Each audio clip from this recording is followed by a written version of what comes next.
Je suis Patrice Klug, associé gérant d'entreprise et décision. Nous sommes conseillers en fusion et acquisition. On accompagne les groupes de PME, ETI dans leurs projets capitalistiques pour générer du cash out et on passe par le conseil en organisation, le conseil aux dirigeants.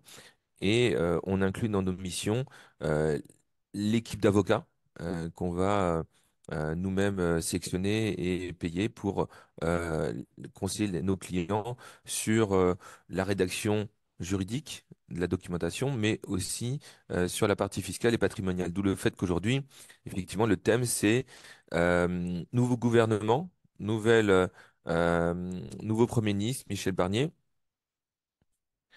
Euh, qu'est-ce que on peut envisager comme nouvelle fiscalité? Comme nouveau prélèvement obligatoire, il y a beaucoup de questions, beaucoup de thématiques. Et la première question, c'est est-ce que ce gouvernement va rester? Alors, je ne suis pas devin. C'est pas facile de répondre à cette question. Euh, on, il y a un certain nombre de choses positives dans ce gouvernement, bon, des choses que chacun peut apprécier ou pas. Il a beaucoup d'avantages comme le fait de ne pas être euh, to- totalement extrémiste et donc c'est plutôt un moindre mal.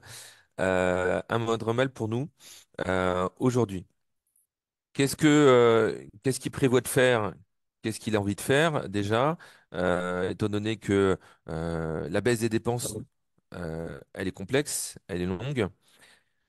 Il envisage plutôt d'abord, avant enfin, de lancer des baisses de dépenses, mais aussi en parallèle d'abord d'augmenter les impôts, parce qu'il estime que la situation est pas tenable pour la dette de l'État français.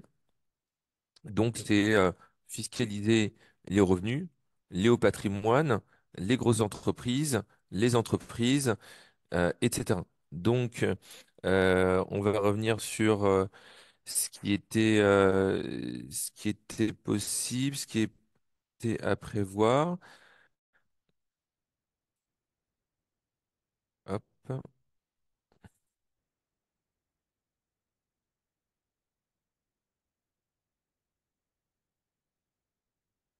voilà, je vais passer au slide. Je vais partager mon écran. Voilà.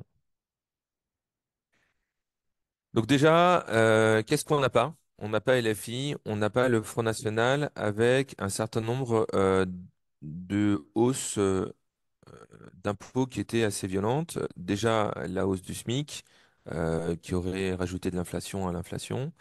Euh, et ensuite, le retour à un ISF total sur tous les patrimoines, ce qui aurait été assez violent. La suppression de toutes les niches fiscales. Euh, on avait un impôt progressif et des charges sociales de CSG progressives. On avait fait des calculs, des simulations sur le site internet de NFP et on se retrouvait avec une CSG CRDS qui pouvait augmenter de 20% pour les hauts revenus, qui s'ajoutait aux 12% existants de charges sociales de CSG, plus les 45% de charges patronales, 25% de charges salariales et qui s'ajoutait en plus à l'impôt sur le revenu, l'IRPP, dont la tranche marginale pouvait monter aussi à 60 ou 80%. Donc on était sur, quand on fait la somme de tous ces montants, on dépasse largement les 100%. Alors ça ne veut pas dire que il reste une somme négative à la fin, mais le patrimoine résiduel pour les hauts revenus était vraiment devenu encore plus faible qu'aujourd'hui. Donc non, on n'a pas encore NLP au pouvoir. Qu'est-ce qu'on a? On a donc un gouvernement qui prévoit d'abord d'alourdir le prélèvement forfaitaire unique, qui est actuellement de 30%, auquel il faut rajouter 4% de contribution exceptionnelle sur les hauts revenus. Alors là-dessus, évidemment, euh, on avait un FP aussi qui voulait supprimer cette flat tax pour remettre évidemment un impôt progressif sur le revenu. Donc, vous imaginez, sur le patrimoine, au lieu d'avoir 12% d'impôt sur le revenu, on serait à 45%, plus la CSG qui va augmenter à 35% sur les hauts revenus, donc 35 plus 45% sur des plus-values ou des dividendes qui ont déjà subi l'impôt sur les sociétés. Ça fait des montants considérables. Évidemment, ils voulaient supprimer l'abattement renforcé sur la vente de titres, la franchise pour plus-value sur départ en retraite, euh, l'amendement Copé sur la cession de filiale et l'apport cession 150 0 BTR. Donc tout ça, évidemment, c'est ce que le NFP voulait supprimer. Donc c'était très très violent. Donc on n'y est pas encore. Je dis pas encore parce que, évidemment, comme on le disait il y a quelques minutes, ce gouvernement peut ne pas réussir et à ce moment-là, ça veut dire nouveau gouvernement ou peut-être même nouvelles élections dans quelques mois.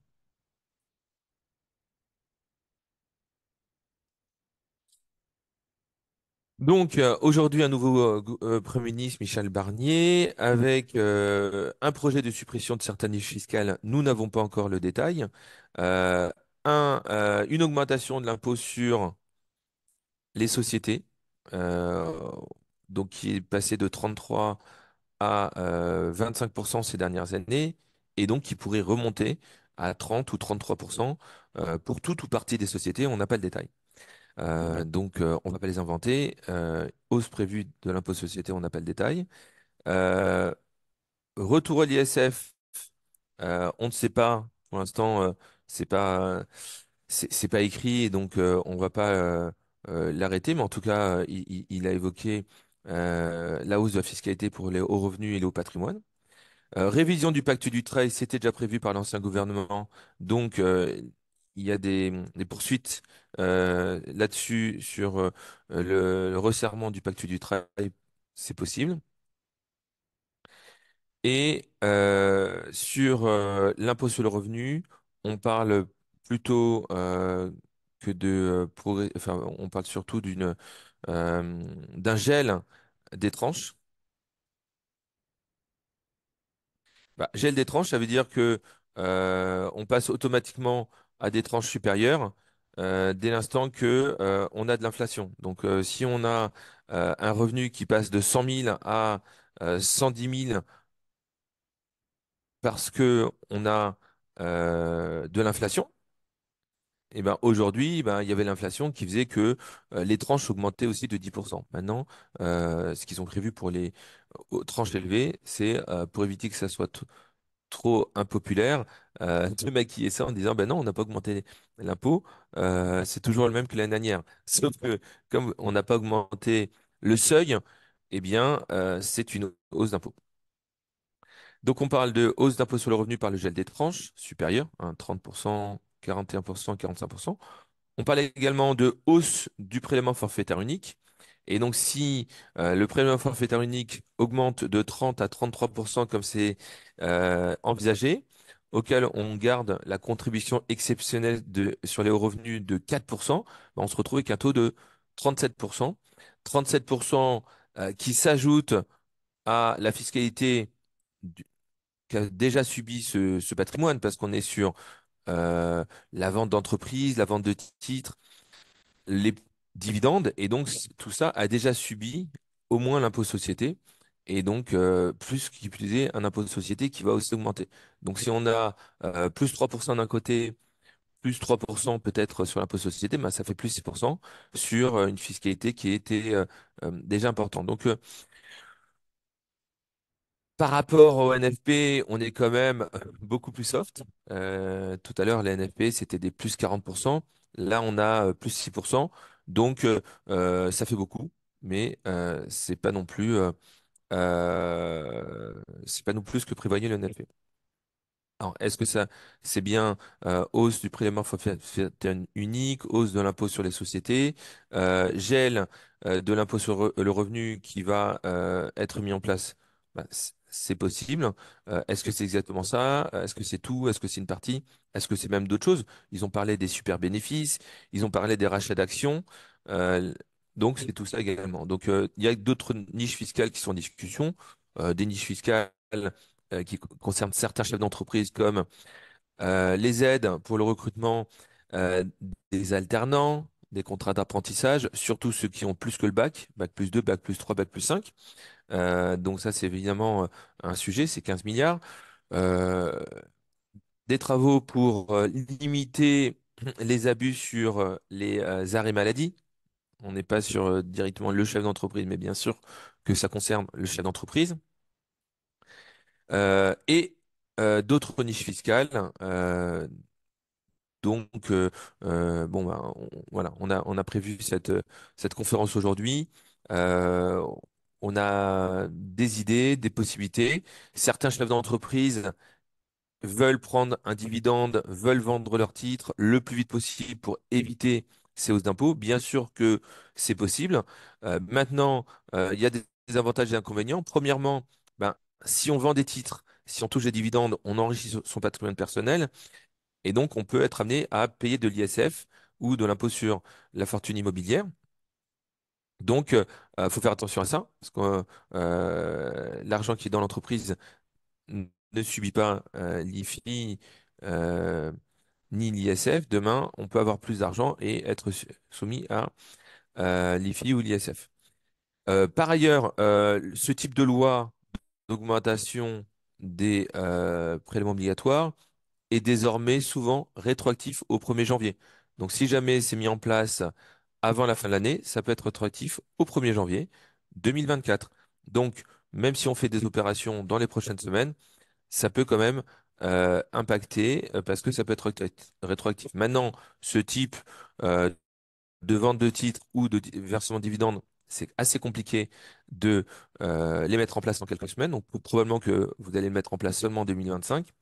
Et donc, probablement également que la loi sera déjà en place. Maintenant, oui, bien sûr que c'est préférable d'être fiscalisé aujourd'hui alors que le taux n'a augmenté que de 3 plus 3%.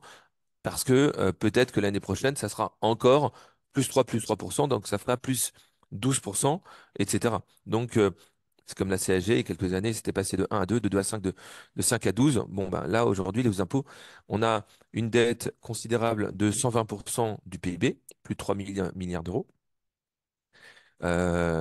Et donc, bah, l'État, il va bien devoir essayer de trouver des solutions. Et bien sûr que c'est le plus facile de taxer les riches.